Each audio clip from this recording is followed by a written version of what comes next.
হ্যাঁ চলো চলো। সো হ্যালো গাইস, সবাই কেমন আছো? আশা করি ভালো আছো। আজকে আমি একটা ব্লগ বানিয়েছি। সবাই তো দেখতেই পেরেছো, এই ব্লগটা অনেক সুন্দর হয়েছে। সো ব্লগটা সবাই যারা দেখোনি তারা দেখে নাও, হালকের ভিডিও। সো আমি রমাদান মোবারকের একটা ছেড়েছি, সবাইকে দেখেছো না? না দেখো নাই। সো সবাইকে দেখাবো এখন।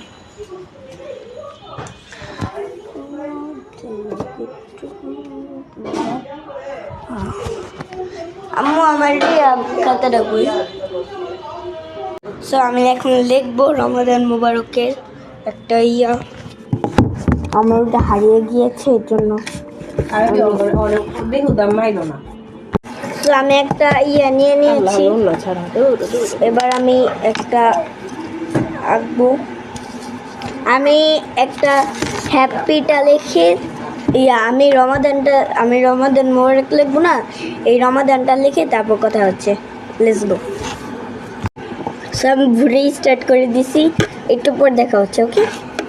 সো আমার রমাদান লেখা শেষ, দেখো সবাই রমাদান। সো দেখো রমাটা লেখা শেষ, রমাদান। এবার মোবারকটা লিখবো শুধু এই জায়গায়, মোবারকটা লিখে সবার সাথে দেখা হচ্ছে। ওকে গাইস, সবাই দেখছেন আমার মোবারকটা লেখা ডান, দেখেন।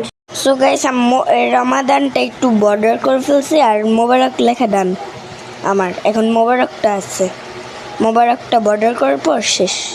সো আবার কিছুক্ষণ পর দেখা হচ্ছে মোবারক বর্ডার করার পর। ওকে, বাই বাই।